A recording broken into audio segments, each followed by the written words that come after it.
Halo guys, kembali lagi bersama kami di Pro Film. Kali ini kami akan membahas film Thailand yang bisa memberi kita motivasi bekerja keras dan pantang menyerah nih. Asli boy, abis nonton film ini lo pasti langsung mau buat bisnis. Ini kisah anak warnet yang menjadi miliarder di usia muda. Di film ini kita semua diajarin gimana arti kata pantang menyerah. Tanpa banyak basa-basi lagi, kami akan membahas film yang berjudul The Billionaire. Tanpa banyak basa-basi, mari kita mulai.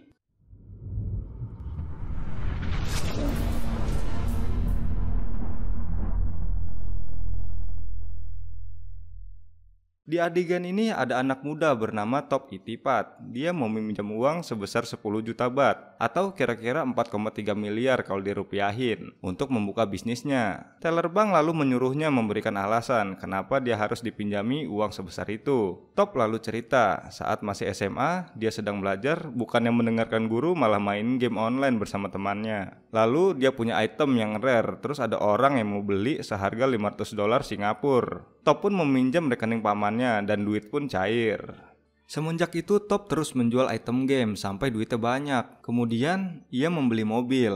Pas di sekolah dia membawa mobil barunya dan mengajak pacarnya jalan-jalan. Pulang ke rumah orang tua Top pun memarahinya. Orang tuanya bilang dia dapat uang dari mana dan dituduh ikut taruhan bola. Top menjelaskan semua itu dari hasil ngegame. Orang tuanya nggak percaya dan ibunya meminta Top untuk belajar saja. Nggak usah aneh-aneh. Tapi Top nggak peduli kalau di Indonesia Top ini udah dikutuk di apartemen nih. Lanjut. Top terus main game sampai lulus sekolah. Dia melihat hasil tes masuk universitas negeri tapi nggak lolos. Tanpa ada rasa sedih, Top langsung lanjut main game lagi. Singkatnya, dia beli PS2 dan DVD player.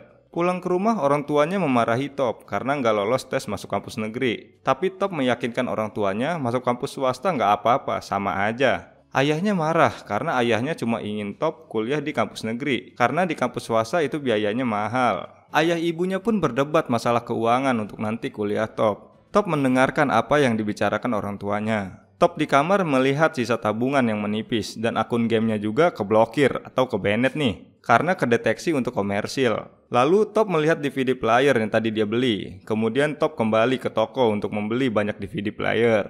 Ia menawarnya sampai deal harga. Dia membeli untuk dijual kembali. Di rumah Top menunjukkan DVD player ke paman dan ibunya.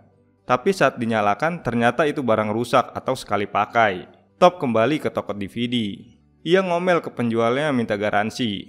Tapi nggak ada karena itu DVD player bajakan. Kalau rusak ya beli baru. Top marah karena nggak diberitahu dari awal. Lalu ia membanting DVD ke atas etalase sampai pecah. Penjual marah dan menamparnya. Dia mau dipukul tapi Top langsung lari dan pulang sambil kecewa. Lalu ia melihat ayahnya jalan kaki dan mengajak ayahnya masuk mobil. Ayahnya bilang bisnis itu nggak gampang, jangankan anak kecil, orang dewasa saja banyak yang gagal. Dan menyuruh Top lanjut kuliah dimanapun terserah. Ayahnya memberikan uang, tapi Top menolaknya.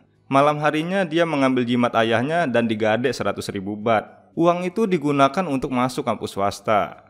Di adegan berikutnya Top sudah masuk kuliah, tapi saat di kelas dia nggak mendengarkan dosen. Malah menitipkan tab ke temannya untuk ngerekam suara dosen mengajar. Dan Top keluar kelas, dia pergi ke tempat teater dan menonton ceweknya. Lalu Top pergi melihat food expo dan berkeliling. Top pun tertarik melihat mesin penggoreng kacang otomatis. Kata salesnya mesin itu belum ada yang punya di Thailand. Mendengar itu Top langsung semangat ingin membeli mesin itu, padahal harganya sangat mahal. Di rumah Top dimarahi lagi karena membawa mesin itu, tapi Top bilang hanya menyewa seharga 50.000 baht. Lalu Top bertanya-tanya ke penjual kacang goreng bagaimana cara membuat kacang goreng yang benar. Lalu mencatatnya. Temannya di kampus menelpon Top menyuruh Top untuk masuk kelas, tapi tidak diangkat. Top pun mendapat resep membuat kacang yang enak dan menyuruh keluarganya untuk mencicipinya dan kacangnya mantap gengs. Top langsung mencari tempat di mall untuk berjualan. Ia dan pamannya dengan semangat mengawali bisnis kacang. Top dan pamannya pergi untuk menaruh gerobak dan bahan-bahannya. Saat mall dibuka dagangannya sepi padahal sudah teriak-teriak. Top pun mencari cara dengan mengamati di pasar langsung dan membawa catatan kecil.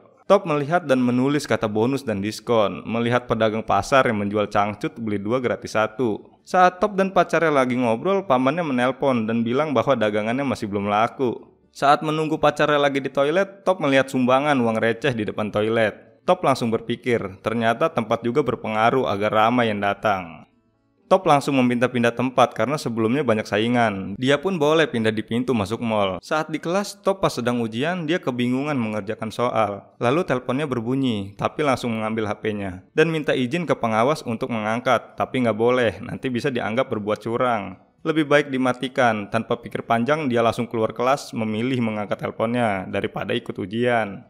Ternyata paman yang nelpon bilang dagangan laris manis. Top langsung membawa kacang lagi, benar saja ramai pembeli sampai kekurangan kacang. Top lalu bilang ke pamannya akan buka cabang lagi. Dia buka cabang dan sudah punya karyawan. Saat itu juga pacar Top datang dan bilang intinya kuliah dulu baru nanti kerja demi masa depan kita. Tapi Top cuma diam, besoknya Top masih kekeh sama pendiriannya. Nggak masuk kuliah dan ditelepon temannya dia dipanggil dosen karena terancam mau dikeluarkan. Tapi nggak peduli, Top tetap memilih berjualan. Top ditegur manajemen mall karena asap dagangannya itu mengotori plafon. Ia diancam akan dibatalkan kontraknya. Tapi Top berjanji akan mengecat ulang plafon. Lalu dia diberikan syarat besok harus selesai, kalau nggak kontrak batal. Top langsung mengecat plafon dibantu pamannya, tapi pengunjung dan penjual merasa terganggu saat catnya berjatuhan.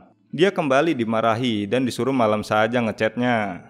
Malam harinya Top kembali ngecat sampai dibantu ibunya. Satpam datang bilang mall mau ditutup. Top bilang sedikit lagi. Satpam bilang tidak boleh karena mall waktunya tutup. Nanti si satpam bisa kena sanksi. Top langsung ambil uang untuk menyuap si satpam. Satpam menatap ibu Top dan menyuruh anaknya diajari kejujuran serta tanggung jawab. Uang dikembalikan lalu menyuruhnya segera pergi. Top jalan keluar sambil marah karena target pekerjaannya nggak tercapai. Ibunya pun menenangkannya sambil bilang ikut saja ibu ke Cina. Karena orang tuanya Top mau pindah ke Cina dan memulai hidup baru. Mendengar itu Top tambah marah karena nggak diajak diskusi sebelumnya. Top bilang nanti pasti bisa, cuma butuh waktu untuk bangkit. Ibunya nangis dan Top kembali meyakinkan akan berusaha keras untuk membantu keluarga. Besoknya Top foto untuk paspor, tapi dia nggak fokus. Dan saat mau difoto, dia pergi menemui orang tuanya, bilang nggak bisa ikut ke Cina, mau tetap di sini. Ia akan bekerja keras dan berjanji akan mengembalikan orang tuanya ke Thailand. Dia pamitan sama ibunya dan ayahnya. Ayah Top berkata, kita harus mengawali semuanya, jaga diri baik-baik. Ayah sayang kamu, lalu pergi.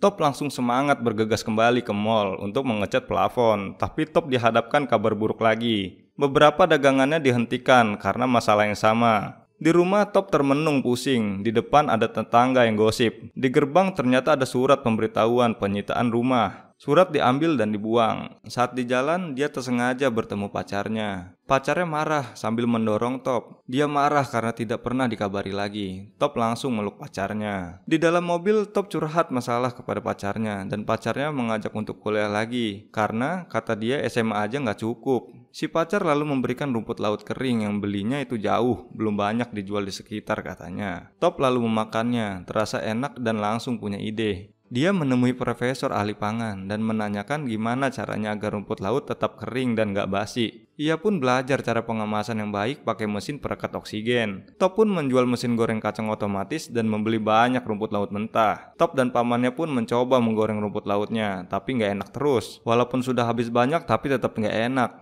Lalu Top menjual komputernya untuk tambahan modal. Pamannya bilang, susulah ibumu karena sudah habis banyak uang tapi belum menghasilkan apa-apa. Tapi Top belum menyerah dan bilang kita harus terus berusaha, kita harus yakin akan berhasil. Itu sudah jadi pilihanku, kita akan sukses jika kita sudah mulai tidak boleh menyerah. Pamannya pun hanya mengangguk. Top ditelepon pacarnya untuk daftar kuliah, dia mencoba tes masuk kuliah lagi. Malam harinya Top pulang, saat hujan besar ia membawa masuk rumput laut mentah. Saat di dalam merasa ada yang aneh, Top memanggil pamannya tapi nggak ada jawaban. Dia pergi ke belakang, ternyata pamannya sudah tergeletak bersimbah darah. Top langsung membawa pamannya pergi ke rumah sakit. Di rumah sakit Top bersedih karena satu-satunya orang yang selalu membantunya nggak sadarkan diri. Siangnya Top kembali menggoreng rumput laut tapi masih nggak enak. Terus dicoba masih saja nggak enak sampai di kardus habis. Ia lalu melihat rumput laut yang semalam kehujanan, mencoba menggorengnya dan ia mencicipi. Rupanya kali ini rasanya enak, nggak pahit. Penyebabnya adalah embun di dalam bungkus karena semalam kehujanan. Pamannya pun sudah baikan. Lalu Top menyuruh pamannya untuk mencoba rumput laut hasil gorengannya. Dan ya rumput laut jadi lebih enak. Top dan pamannya pun berjualan di mall yang tadi dan laris manis. Top pun menulis di tangannya 1 juta baht per tahun dan bilang gak sulit. Ibu Top menelpon menanyakan kabarnya. Lalu ayahnya juga ingin mengajak Top nyusul ke Cina. Dia sudah disiapkan universitas di sana. Top lalu tanya berapa hutang ayahnya dan ternyata jumlahnya 40 juta baht gengs atau 17 miliar rupiah. Mendengar itu Top pun kaget. Top kembali ke rumah. Ternyata di gerbang sudah terpasang tulisan, rumah ini dalam proses penyitaan bank. Top lemas gak percaya kejadian yang menimpa keluarganya. Sambil sedih, dia membersihkan foto keluarganya. Lalu melihat ada wadah obat di balik foto orang tuanya. Ternyata itu obat tidur. Dia pun tambah sedih. Lalu Top memutar kembali suara dosennya waktu itu yang direkam. Isinya itu tentang motivasi. Jika kau berpikir kaya, maka kau akan kaya. Jika kau berpikir sukses, maka kau akan sukses. Diulang-ulang terus. Sambil dengerin itu, Top ke 7-Eleven beli cemilan. Saat jalan keluar, dia melihat ada 2 7-Eleven, langsung punya ide. Top pun masuk ke dalam dan minta nomor telepon kantor pusat. Di rumah dengan semangat, Top langsung menanyakan gimana caranya menjual produk di 7-Eleven. Top langsung ke kantor 7-Eleven. Dia menunggu giliran dipanggil. Di sebelahnya ada orang yang juga akan memperkenalkan produk. Top melihatnya dan kembali punya ide. Dan langsung latihan seperti orang tadi. Top kembali menunggu sampai orang tadi sudah selesai. Dan ternyata direktur ada rapat. Dia kembali disuruh menunggu lagi. Top menunggu sampai sore. Direktur pun datang. Dia diberikan kartu nama dan disuruh meninggalkan produk. Nanti akan dicek karena direktur masih ada rapat. Tapi Top minta 10 menit saja untuk menjelaskan produknya. Produk diberikan ternyata belum layak dijual. Banyak alasannya, salah satunya kemasannya kebesaran dan kurang menarik. Harganya juga kemahalan, produknya pun ditolak. Top kembali ke rumah, ada pacarnya menunggunya. Dia marah karena waktu itu Top cuma daftar kuliah, tapi aslinya nggak masuk-masuk nih. Pacarnya pun menasehatinya, harus kuliah, itu keinginan orang tua. Jadi pacarnya ini sangat ingin Top ingin kuliah. Kalau nggak kuliah ya nggak akan cukup gitu katanya. Si pacar juga bilang jika butuh uang dia bisa minta orang tuanya untuk membantu. Karena Top ini orang yang nggak suka minta-minta, dia pun marah lalu masuk. Kunci gerbang dan meninggalkan pacarnya. Pacarnya pun menangis. Di malam harinya Top lemas dan ingin tidur di samping pamannya. Sambil nangis dan curhat. Dirinya begitu brengsek. Pacarnya sungguh mencintai dan mengkhawatirkannya. Tapi Top malah membuat kecewa. Pamannya pun menenangkannya. Esok harinya ia masih nggak menyerah, langsung pergi ke tempat cetak kemasan dan menyuruh membuatkan desain yang bagus untuk produknya. Dia minta nama produknya diganti yang bagus dan diganti menjadi nama artis. Tapi kata si abang-abang nama produknya sudah bagus, nama produknya pengusaha muda. Singkat cerita produknya sudah jadi sesuai anjuran direktur 7-Eleven tadi. Top kembali ke kantor 7-Eleven, tapi ternyata direktur jadwalnya sangat padat. Tapi nggak apa-apa, dia kan menunggu dari siang sampai ketiduran. Sampai sore pun direktur nggak keluar, padahal sedang mondar-mandir. Top merasa nggak ditanggepin, akhirnya Top pun pergi. Di lift, dia memberikan produknya ke satpam dan pergi. Rupanya si direktur malah keluar mencari Top. Top bersedih merasa gagal dengan tujuannya dan menelpon ibunya bilang akan menyusul ke Cina. Di lift ada karyawan melihat produk Top. Dia tertarik dan mengambilnya, memakannya dengan lahap dan memberikannya kepada koleganya karena rumput laut itu sangat enak katanya. Ibunya Top bilang, ibu akan selalu mendukung Top, jangan menyerah, kamu akan memiliki masa depan yang indah. Si direktur masuk ke lift dan lihat produknya Top, sisa 1, dia sepertinya tertarik. Top pun akhirnya dipanggil ke kantor 7-Eleven. Produknya diterima, tapi ada syaratnya. Dia harus membuat 72.000 bungkus dan mengirimkannya ke 6.000 cabang 7-Eleven. Juga harus dicek kebersihan pabrik tempat produksi. Jika syarat terpenuhi, produknya dapat diterima sepenuhnya. Top pun setuju. Di rumah dia kebingungan gimana caranya bikin 72.000 bungkus dan di mana dia harus menunjukkan pabriknya. Jadi seperti di awal adegan, rupanya Top ingin meminjam 10 juta baht untuk membuat pabrik. Tetapi teller bank melihat umur Top masih 19 tahun dan keluarga Top masih memiliki hutang sebesar 40 baht kepada bank. Teller bank pun meminta maaf dan memberi semangat kepada Top. Top pun kembali ke mobilnya. Dengan perasaan sedih bercampur kecewa, Top pun menyetel lagu dengan keras dan teriak sekencang-kencangnya. Lalu pada akhirnya Top menjual mobil yang dia sayang. Top pun pergi ke tempat dia menggadai jimat. Tetapi saat mau ditebus, si penjual malah bilang kalau dia dulu menjual bukan menggadai. Jimat itu dipakai oleh si penjual. Kata penjual kalau dia ingin menebusnya, dia harus membayarnya 3 juta baht. Top pun ingin merebut jimat itu dari kalung si penjual, tetapi gagal. Si penjual malah ngeluarin pistol yang ada di laci. Top pun lari, marah, sedih, bercampur dengan kecewa. Top pun masih tidak menyerah. Ia ke ruko ke tempat orang tuanya dulu. Di tempat itu ia akan mendirikan pabrik dengan hasil menjual mobil dan tabungannya. Dia gunakan untuk modal usaha dan renovasi. Adegan berubah saat Top ingin naik kereta, tetapi dia malah melihat mantan pacarnya bersama teman-temannya. Dan rupanya si mantan pacarnya sudah memiliki pacar baru. Top pun sedih sampai ketinggalan kereta. Sampai ke pabrik, Top sudah merekrut banyak karyawan dan sedang menyiapkan pabrik untuk inspeksi. Top pun memasang nama di pabriknya. Direktur datang bersama orang yang ngecek layakan pabrik-pabriknya. Dicek dan si paman menyuruh Top untuk menyogok si inspektur saja agar disetujui, tapi dia menolak karena nggak mau seperti ibunya dikatain lagi, nggak mengajarkan anaknya kejujuran. Pabrik dicek ke dalam dari lampu, penggorengan, pengemasan, dan lain-lain. Selesai mengecek, direktur mengatakan pabrik belum sesuai standar, masih banyak kekurangan. Seperti lampu yang nggak ada tutupnya, itu bisa ada debu jatuh ke makanan. Wastafel harus pakai keran di kaki, lalu saluran air belum benar, lalu alkohol yang digunakan bukan untuk cuci tangan, tapi itu untuk luka, dan masih banyak lagi. Top pun berjanji akan memperbaiki semuanya. Direktur pun akan merundingkan dan memutuskan nanti hasilnya. Lalu hasilnya dikirim nanti lewat faxmail. Saat mau pergi, pamannya menyuruh disogok saja biar keterima. Top pun mau memberikan amplop itu, tapi langsung berubah pikiran dan malah memberi salam. Singkatnya, semua sudah diperbaiki dari pekerja, rumput laut, lampu, wastafel, pengemasan, dan lain-lain. Mesin faxmail pun berbunyi, dan itu surat dari kantor 7-Eleven. Tapi suratnya nggak kelihatan karena printernya habis tintanya. Dia pun menerawang keluar, dilihat-lihat, diterawang-terawang, diraba-raba, dan terlihat tulisan disetujui. Melihat itu, Top pun senang. Target 72.000 bungkus sudah terpenuhi. Semua orang pun bergegas memasukkan barang ke truk untuk dikirim ke distributor. Top langsung memeluk pamannya dan berterima kasih sambil bilang jika ia sudah menghabiskan apapun yang dimiliki. Jika ini gagal, kita nggak punya apa-apa lagi. Top akan kuliah dan gak keras kepala lagi. Dia langsung bergegas masuk truk.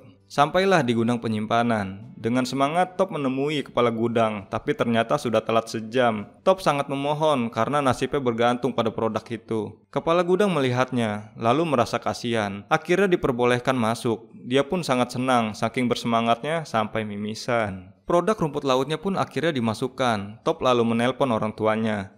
Dia minta maaf dan bilang ayah ibunya nanti bisa kembali pulang. Top pun menangis. Dijelaskan 2 tahun setelah kerjasama dengan 7-Eleven, Top bisa melunasi utang ayahnya, 40 juta baht. Dan bisa kembali menepati rumah bersama orang tuanya. Setelah 2 tahun, Top kembali ke bank, mengajukan pinjaman modal. Dia pun menunjukkan rencananya, membangun pabrik rumput laut yang besar.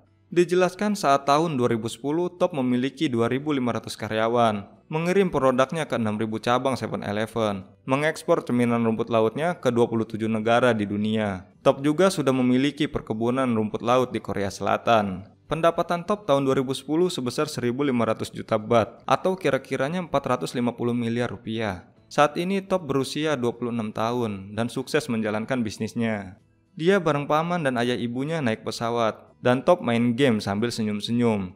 Dan ada kutipan motivasi, jangan patah semangat, walau apapun yang terjadi, jika menyerah maka habislah sudah, Top Itipat. Dan cerita pun selesai. Film ini penuh motivasi yang bisa kita pelajari. Pertama, ketegasan si Top, kegigihannya, semangat mewujudkan impian, mau belajar, suka bertanya, lalu mencari solusi atas masalahnya, dan tidak takut mencoba hal baru. Itu saja, kami Profilm pamit undur diri.